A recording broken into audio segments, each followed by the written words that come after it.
Bienvenue à nouveau dans l'émission. Aujourd'hui, nous recevons Syed Mohamed Marandi, professeur à l'Université de Téhéran et ancien conseiller de l'équipe iranienne de négociation nucléaire. Merci d'être avec nous. Nous voyons des informations provenant à la fois des médias israéliens et américains, selon lesquelles il y a environ une heure, ils auraient commencé à attaquer l'Iran dans ce qu'ils appellent une frappe préventive. Nous entendons maintenant parler d'explosions à Téhéran, et si je ne me trompe pas, elles se produisent également dans d'autres villes. Pourriez-vous nous dire ce qui se passe sur le terrain?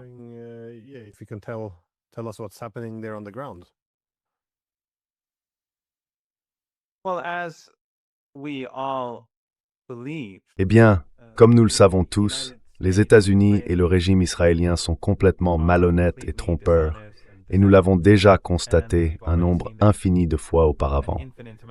Nous l'avons vu pendant la guerre de 12 jours, alors que nous négocions entre les 5e et 6e séries de pourparlers. Le régime israélien et l'administration Trump ont mené une attaque éclair contre le peuple iranien. Durant cette période, les gens s'attendaient à ce qu'une telle attaque ait lieu.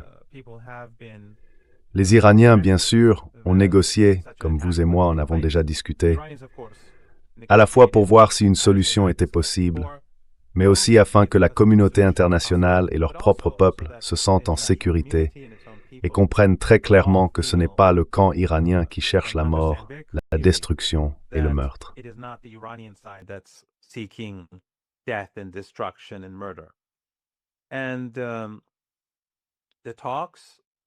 Et les discussions, d'après tous les témoignages, progressaient.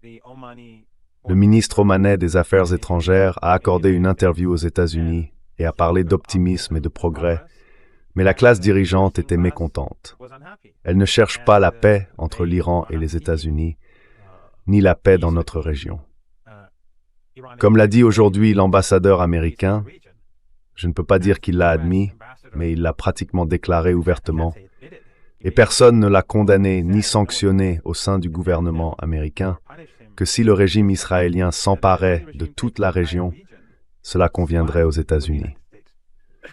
Alors, quand nous avons ce genre de mentalité chez les Américains, chez les responsables américains,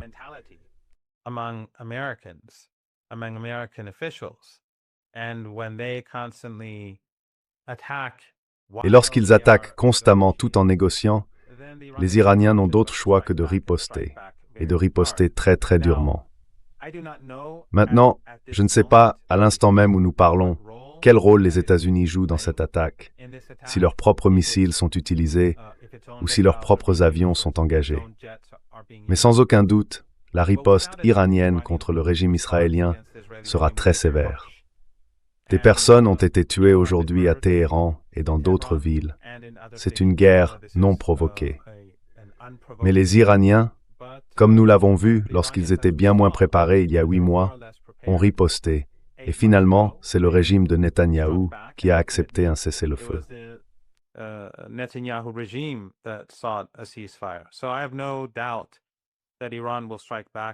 Je n'ai donc aucun doute que l'Iran ripostera et ripostera durement, avec succès aujourd'hui.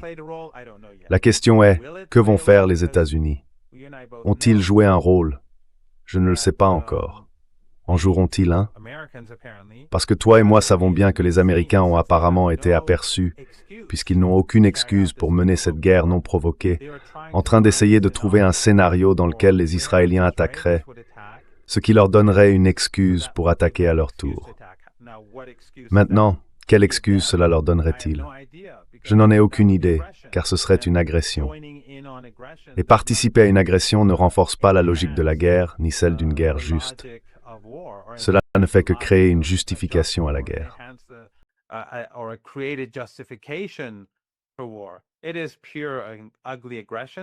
C'est une agression pure et laide.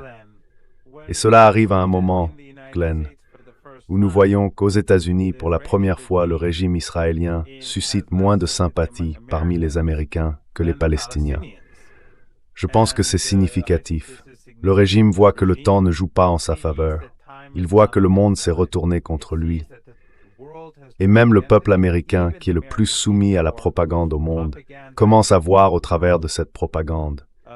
Il voit au travers de la censure sur les réseaux sociaux et de la propagande unilatérale des médias traditionnels. Et ce n'est pas une bonne nouvelle pour le régime, loin de là. Je pense donc qu'ils agissent de manière très désespérée.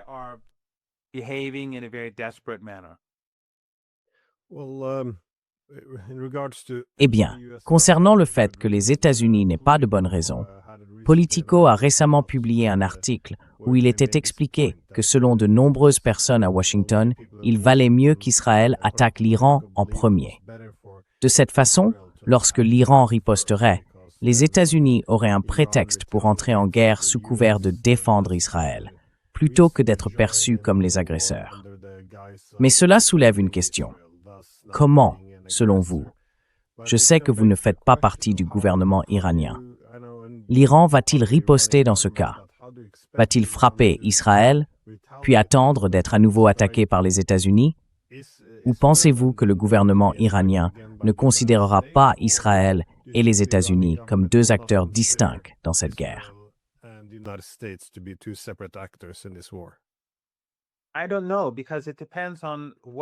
Je ne sais pas, car ça dépend de ce qui s'est passé. Il ne fait aucun doute que l'Iran frappera le régime israélien. Cela se produira bientôt. Cela se déroule peut-être même en ce moment même, je n'en sais rien. Mais en ce qui concerne les États-Unis, je pense qu'il faudra voir quel rôle ils ont joué. Peut-être que les États-Unis disent qu'il s'agissait d'une opération conjointe pour provoquer l'Iran. Nous n'en savons rien. Peut-être que c'était seulement les Israéliens et que les Américains disent « nous étions impliqués aussi » ou que les Israéliens disent « nous en faisions partie aussi ». Cela pourrait pousser les Iraniens à frapper les Américains et alors les Américains diraient que les Iraniens les ont attaqués. Nous ne savons pas encore à quel jeu ils jouent. Peut-être qu'en ce moment même, les commandants et dirigeants du pays ont compris ce qu'il en est.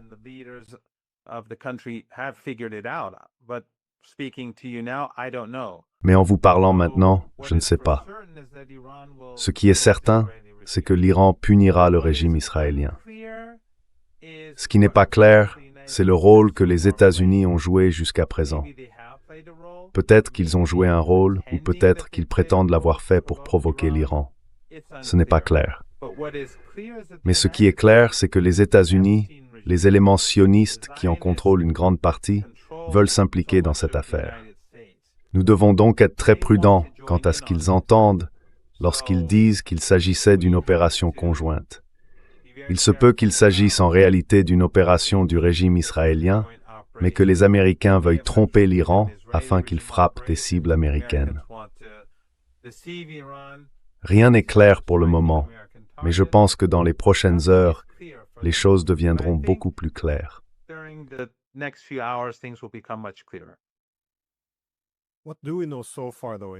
Que savons-nous jusqu'à présent cependant sur ce que les Israéliens ont frappé? Cela a commencé par des rapports indiquant qu'ils avaient touché Téhéran. Mais d'après ce que je comprends, d'autres villes iraniennes ont également été visées. Savons-nous donc quels sont les objectifs? S'agit-il de cibles militaires, d'infrastructures ou politiques?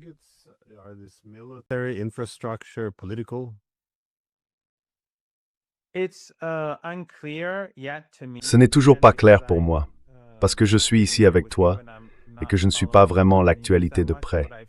Ce que j'ai vu en ligne, c'est qu'ils ont frappé le ministère du Renseignement, les gardiens, la police, peut-être le bureau du dirigeant, voire celui du président. Ce n'est pas clair pour moi. Mais les Iraniens ont pris des précautions. Même s'ils ne peuvent pas complètement arrêter le gouvernement et que les affaires doivent continuer, la situation n'est plus la même qu'il y a 8 mois. Les Iraniens sont désormais bien moins vulnérables, relativement parlant. Mais au bout du compte, c'est une attaque éclair. Et lorsqu'on fait face à une attaque éclair, il y aura forcément des victimes.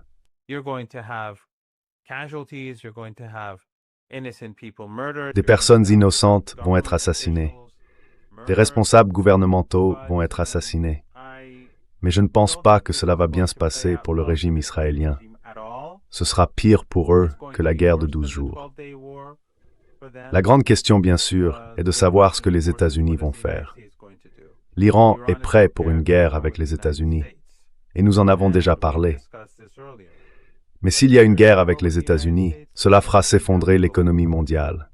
Les Iraniens vont se battre pour leur survie. Les gens du monde entier doivent donc reconnaître que quoi qu'il arrive, c'est la faute du régime Trump, de la classe Epstein et du régime Netanyahou.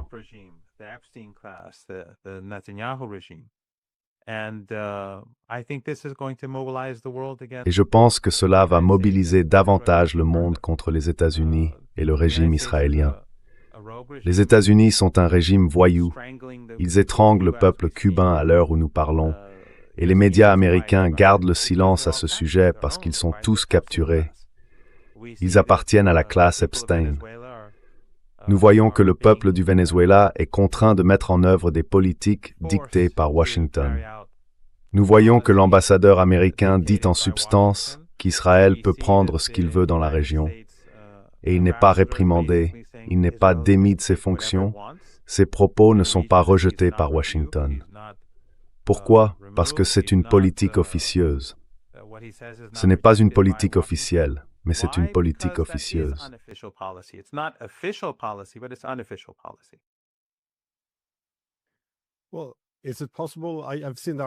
Eh bien, est-ce possible? J'ai vu cet argument aussi, qu'Israël pourrait attaquer pour provoquer une riposte iranienne contre les forces américaines, ce qui entraînerait ensuite l'implication des États-Unis. Cela suppose bien sûr que les Américains ne soient pas conscients de ce que font les Israéliens. Mais cela place l'Iran dans un dilemme, car d'un côté, il serait plus simple d'affronter d'abord les Israéliens, et pourtant, il semble très improbable que les Américains restent en dehors de ce conflit. L'Iran perd donc aussi l'avantage, je suppose, de ne pas attendre d'être frappé en premier. Sais-tu s'il existe des politiques ou des attentes concernant ce que l'Iran pourrait faire?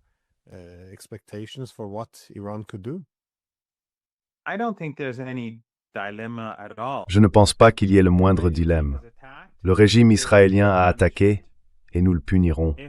Si les États-Unis attaquent, nous les punirons aussi. La question que je me pose, et c'est une question personnelle, peut-être pas pour ceux qui sont actuellement aux commandes puisqu'ils savent exactement ce qui se passe, est la suivante. Lorsque le régime israélien et les médias citent des responsables américains affirmant qu'il s'agissait d'une attaque conjointe, peut-être essaient-ils en réalité de pousser l'Iran à attaquer les États-Unis en pensant qu'il s'agissait d'une opération commune. Ce n'est qu'une supposition personnelle. Mais je pense que la politique de l'Iran est très claire. L'Iran frappera le régime israélien très durement. Si les États-Unis attaquent, ce sera une guerre totale.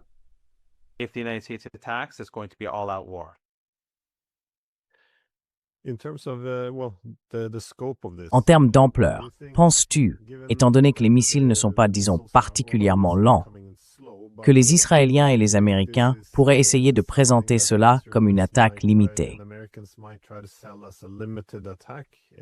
Nous avions déjà évoqué le fait qu'ils préféreraient une frappe restreinte, juste pour toucher un peu l'Iran, puis dire aux Iraniens « D'accord, c'est fini maintenant, tant que vous ne ripostez pas ».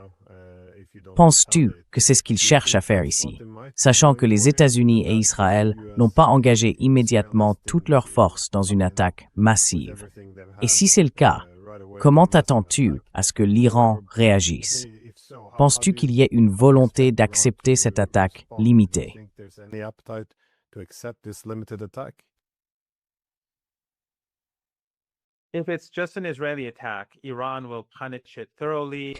Si c'est seulement une attaque israélienne, l'Iran la punira sévèrement et la frappera jusqu'à ce qu'elle soit anéantie, battue à tel point qu'elle implorera un cessez-le-feu. Voilà le scénario A. Scénario B. Si les États-Unis attaquent l'Iran, alors les Iraniens ont déclaré que cela deviendrait une guerre régionale, une guerre totale. Donc, je pars du principe que les Iraniens ne vont pas jouer à ce genre de jeu. Ils riposteront très durement, et ils ont développé une capacité très puissante pour le faire.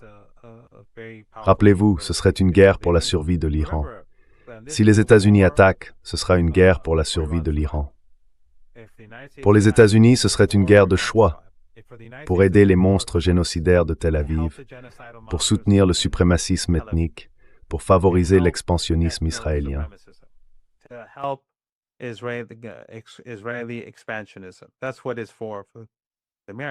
C'est à cela que cela sert pour les Américains.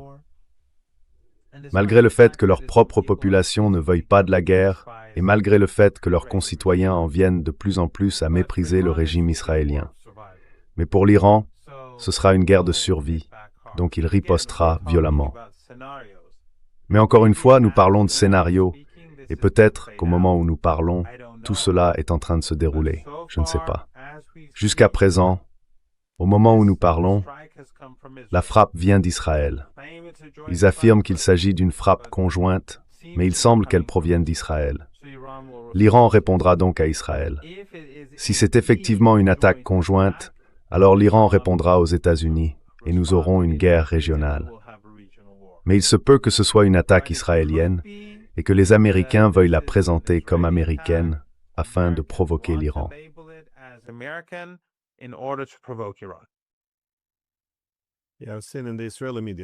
J'ai vu dans les médias israéliens, le Jerusalem Post par exemple, qu'ils qualifient cela de frappe américano-israélienne. Mais encore une fois, comme vous l'avez dit, il n'est pas clair à ce stade précoce si cela vise simplement à pousser les Iraniens à lancer une attaque contre l'Amérique afin qu'elle soit perçue comme l'agresseur.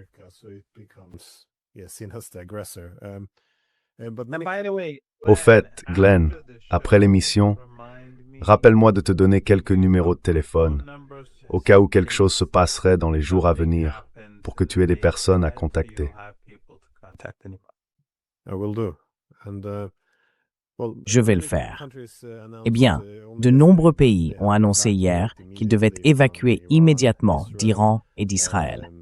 Certains ont également étendu cette mesure à d'autres parties de la région. J'imagine que cela anticipe évidemment les représailles à venir. Donc, si maintenant il s'avère que les États-Unis, comme le rapportent les médias israéliens, ont participé à cette attaque contre l'Iran, que pensez-vous qu'il va se passer, non pas dans les jours à venir, mais aujourd'hui essentiellement?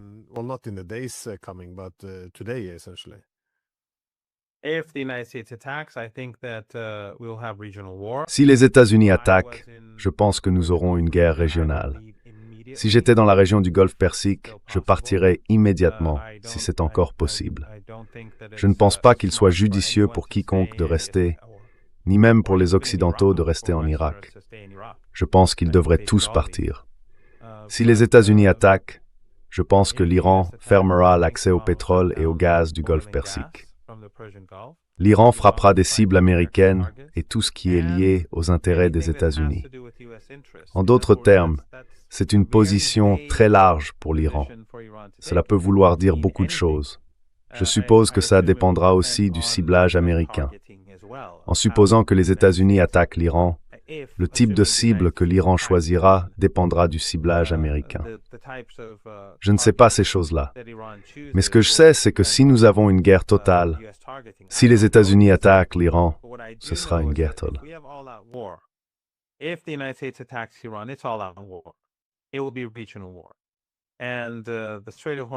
Ce sera une guerre régionale et le détroit d'Ormuz sera fermé.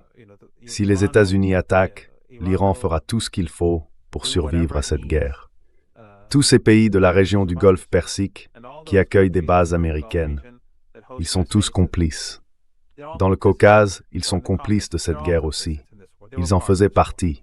Ils ne peuvent pas vouloir le beurre et l'argent du beurre.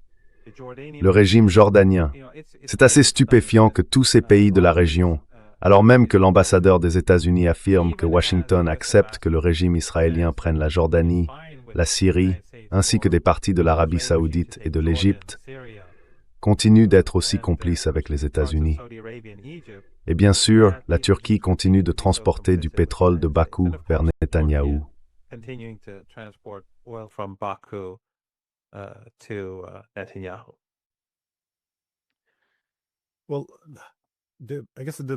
Eh bien, je suppose que le dilemme pour les États-Unis, en lançant une attaque contre un grand pays comme l'Iran, est qu'ils ont besoin de beaucoup de ressources militaires. Je pense qu'ils disposent d'environ une centaine d'avions ravitailleurs. Tout simplement parce que leurs chasseurs et bombardiers ne peuvent pas atteindre l'Iran sans eux. Mais avec tout ce matériel militaire dans la région, cela offre aussi à l'Iran de nombreuses cibles différentes. Cela devient donc très difficile pour les États-Unis, surtout avec les rapports indiquant qu'ils disposent de défense aérienne limitée. Parce que, vous savez, ils combattent aussi en Ukraine et nous combattons partout maintenant.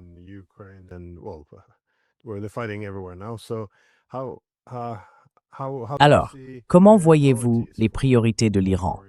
Ont-ils défini des objectifs qu'ils souhaitent atteindre en premier? Je veux dire, les États du Golfe. Il y a évidemment eu beaucoup de tensions avec Bahreïn ou les Émirats arabes unis. Je veux dire qui? Encore une fois, le commandement militaire iranien ne vous souffle probablement pas ses secrets. Mais, vous savez, en tant qu'Iranien à Téhéran, plongé jusqu'au cou dans ces questions, comment percevez-vous la situation? Pensez-vous que l'Iran va tout lancer en même temps?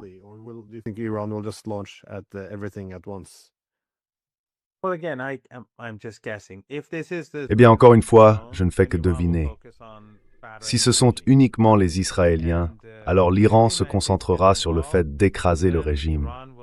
Mais si les États-Unis s'en mêlent, alors l'Iran fera tout ce qu'il faut pour que les Américains regrettent d'avoir attaqué l'Iran. J'imagine donc que frapper des bases vides ne serait pas une priorité. Ils frapperaient là où cela ferait le plus mal pour causer le maximum de souffrance. Et puisque tous ces régimes ont été complètement complices, du Qatar aux Émirats, même si ces deux pays se détestent, ils sont tous deux des relais américains. Le Qatar n'a jamais été un défenseur du peuple palestinien, pas plus qu'Erdogan ou quiconque d'autre. On voit bien qu'ils sont tous dans le camp des États-Unis. Donc le Qatar, tout comme les Émirats, est une cible possible selon ce qui se passera.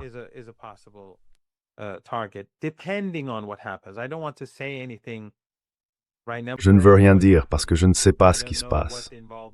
Je ne sais pas quelle est l'implication des États-Unis ni comment les choses vont évoluer. Mais s'il y a une guerre totale, tout ce que je peux dire, c'est que ce sera une guerre régionale.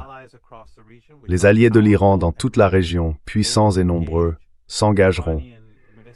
Les capacités iraniennes en matière de missiles et de drones sont sans égales dans cette région, de loin. Ils s'engageront. Et il y a tellement de cibles vulnérables que les États-Unis ne peuvent pas défendre, qui peuvent être facilement détruites. Il y a des installations pétrolières et gazières partout.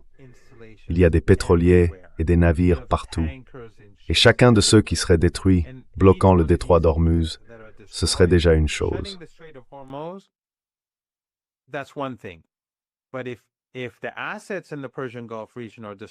Mais si les ressources de la région du Golfe Persique sont détruites, le pétrole, le gaz, les pétroliers, alors même si le détroit d'Ormuz reste ouvert, il pourrait falloir des années selon la durée de la guerre et l'ampleur des dégâts. Il pourrait falloir des années pour que les exportations de pétrole retrouvent leur niveau antérieur. Et cela causerait des dommages et des souffrances à très très long terme pour les populations du monde entier. Cela concerne la région du Golfe Persique, l'Asie de l'Ouest et le Caucase réunis. Si je ne me trompe pas, près de 25% du pétrole mondial provient de cette zone. Imaginez l'impact que cela aurait sur les marchés. Imaginez l'impact sur les industries, sur les entreprises, sur les sociétés, sur les gens chez eux, les gens ordinaires.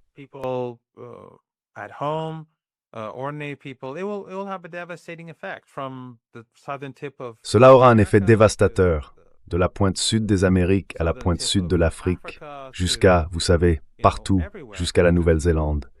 Tout le monde sera touché, et ce sera l'œuvre des États-Unis.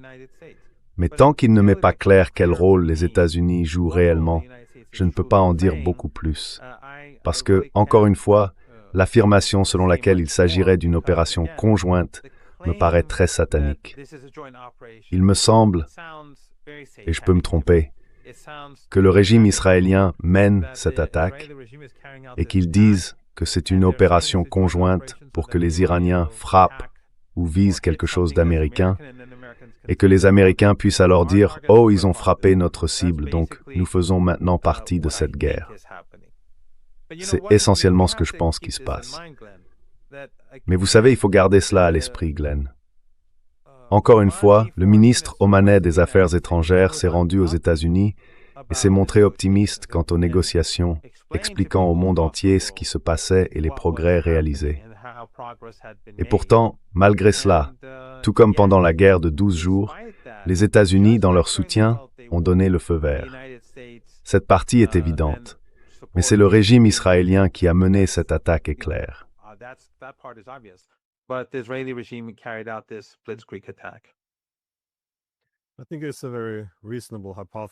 Je pense que c'est une hypothèse tout à fait raisonnable, car il est évident que les États-Unis ont apporté leur aide. Il serait impensable qu'il en soit autrement. Mais cela pourrait être une frappe bien plus puissante si les États-Unis étaient plus directement impliqués, avec tous ces moyens déployés dans la région. La seule raison envisageable pour laquelle ils aideraient sans être directement impliqués, c'est la question de l'image. Comme je l'ai déjà mentionné, politiquement, il est préférable qu'il semble qu'il s'agisse d'une attaque de l'Iran, puis d'une riposte d'Israël, et que les États-Unis se contentent ensuite de défendre le droit d'Israël à exister. C'est un peu dans cet esprit-là.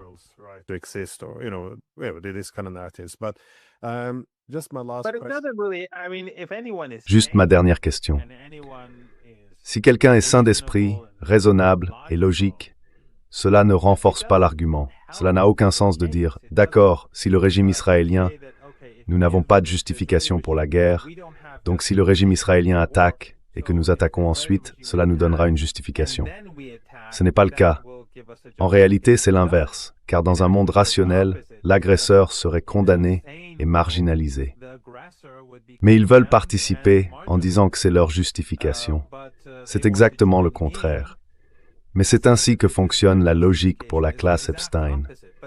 Et c'est pourquoi les États-Unis sont devenus une menace pour le monde. Ce n'est pas seulement l'Iran. Ce n'est pas seulement Cuba. C'est tout le monde. Toutes les règles ont été jetées aux oubliettes.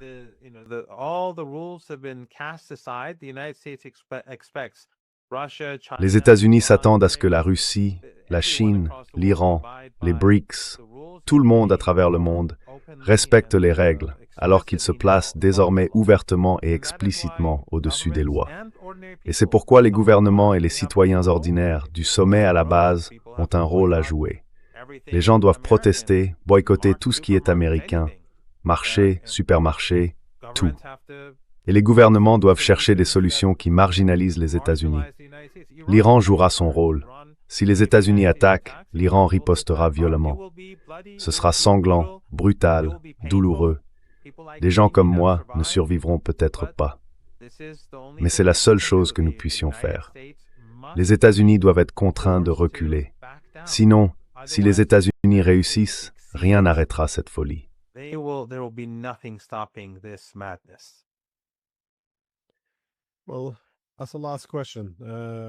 Eh bien, comme dernière question, que considérez-vous comme un soutien extérieur?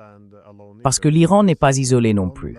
À un certain niveau, il a des alliés régionaux au Yémen, en Irak, au Liban et en Palestine.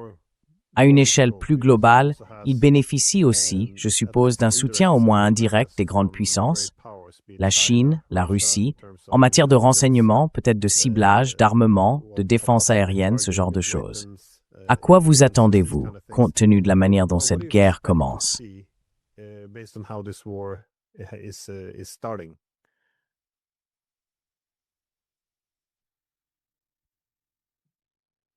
Pourriez-vous poser la question une fois de plus? Eh bien, à quoi vous attendez-vous en termes de soutien international à l'égard de l'Iran, à la fois de la part de ses alliés régionaux, du Yémen à la Palestine et au Liban, mais aussi de la part des grandes puissances, c'est-à-dire la Chine et la Russie?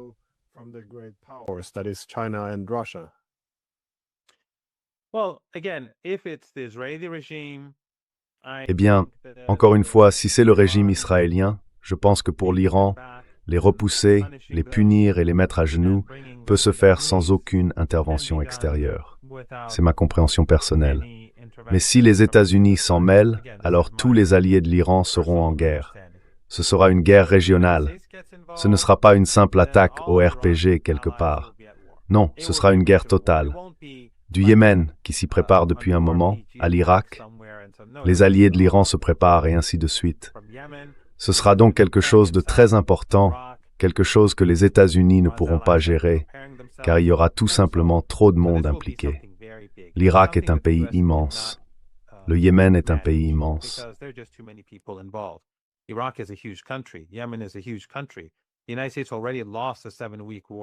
Les États-Unis ont déjà perdu la guerre de 7 semaines contre le Yémen, et le Yémen se prépare désormais à la prochaine étape. Aux États-Unis, les ressources sont actuellement dispersées à plusieurs endroits.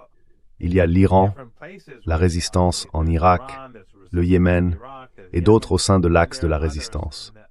Cela ne sera donc pas quelque chose que les États-Unis pourront gérer. Je pense que la communauté internationale, enfin, je ne sais pas exactement comment cela va se dérouler, mais je pense que cela ne fera qu'inciter les pays de la majorité mondiale à s'éloigner des États-Unis, à prendre leur distance, car les États-Unis deviennent de plus en plus dangereux. Ils deviennent, en réalité, un régime hors la loi. Et je pense que la haine envers le régime israélien ne fera qu'augmenter.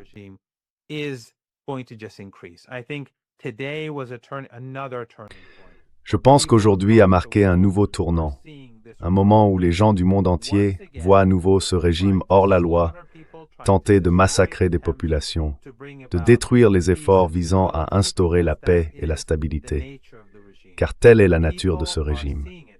Et les gens le voient, ce n'est pas la première fois.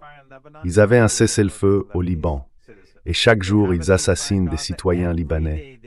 Ils ont un cessez-le-feu à Gaza, et chaque jour ils y tuent plusieurs personnes. Ils étendent leur présence en Cisjordanie, tuent des gens, volent leurs maisons et leurs terres. Et ils attaquent l'Iran alors que les États-Unis et l'Iran sont en pourparlers, et ils le refont alors même que les États-Unis et l'Iran discutent, alors que les médiateurs omanais disaient que les choses avançaient bien. Cela ne se terminera pas bien pour le régime israélien.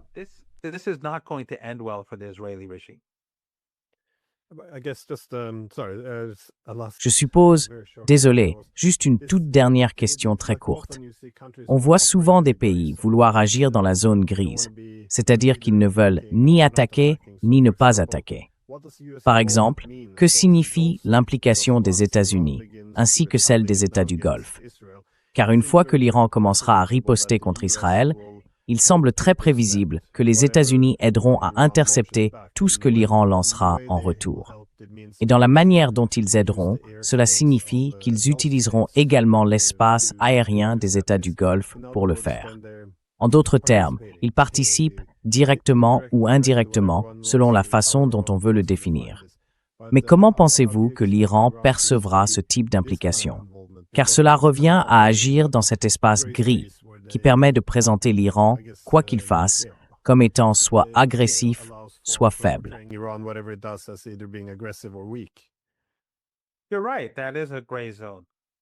Tu as raison, c'est une zone grise. L'espace aérien turc est utilisé avec des AWACS et les bases américaines en Turquie sont employées contre l'Iran. C'est la même chose dans le Golfe Persique et en Jordanie. Tous sont mobilisés contre l'Iran. Tous ces pays sont complices. Mais il faudra voir ce que les Iraniens décideront. La dernière fois, les Iraniens se sont concentrés sur le régime israélien, et malgré les tentatives américaines, l'Iran a réussi à dévaster le régime et à le forcer à un cessez-le-feu. Je ne peux pas commenter cela pour le moment car je ne sais vraiment pas. Mais de toute évidence, toute forme de coopération de la part des pays de la région du Golfe Persique en particulier, ou du Caucase, sera traitée différemment cette fois-ci par rapport à la dernière. Il est trop tôt pour que je me prononce, et comme je ne suis pas un responsable gouvernemental, je ne vais pas dire des choses qui pourraient être inexactes.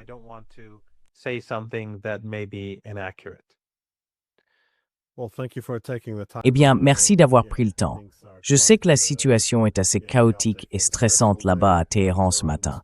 Alors oui, soyez prudents et espérons que cela ne devienne pas incontrôlable.